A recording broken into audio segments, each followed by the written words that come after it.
என் மாமாவை பாத்துங்க அவசரமா வந்துருச்சு. பசி நடக்கிறது.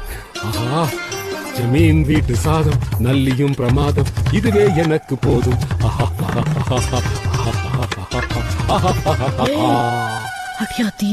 காஞ்சி மிளகா மூஞ்சி பாத்துட்டாலே. இந்த சாப்பாடு சாப்பிட்டுட்டு ஒரு ஞாயிற்றுக்கிழமை என் வீட்டுக்கு வரும்போதெல்லாம் என் பொண்டாட்டி வைக்கிற கறி குழம்பு 4 ஊருக்கு வாசனை தூக்குன்னு உன்னை தூக்கலாம் பேசி என்ன இறக்கி பேசுறதே நாளுக்கு வழக்கமா போச்சு. வெறும் வயிற்று பொண்ணன் பையன் அந்த பாவ சாபெல்லாம் உனக்குதான். அதான் ஒரு வயசு ஆட்டு போலாம. உண்மையாவா சொன்னாரு? என்னதான் பையன் சமைச்சு போட்டாலும் பச்சை தவளைய முழுங்கின மாதிரி உருன்னு இருப்பான். என்னைக்காவது மூஞ்ச பார்த்து சொல்லக்கூடாது. சொல்ற மாதிரியா இருக்கும் மூஞ்சி. நான் சாப்பிட்டுமாக்கா?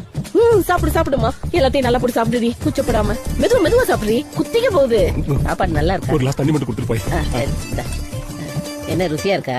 உன் அக்கா வாடியா நான் கொடுத்து வச்சிருக்கேன். போய் உட்காந்து ஆடி வந்துடுறேன். துண்ண விடுறாங்க பாரு, நல்லாதான் செஞ்சிருக்க.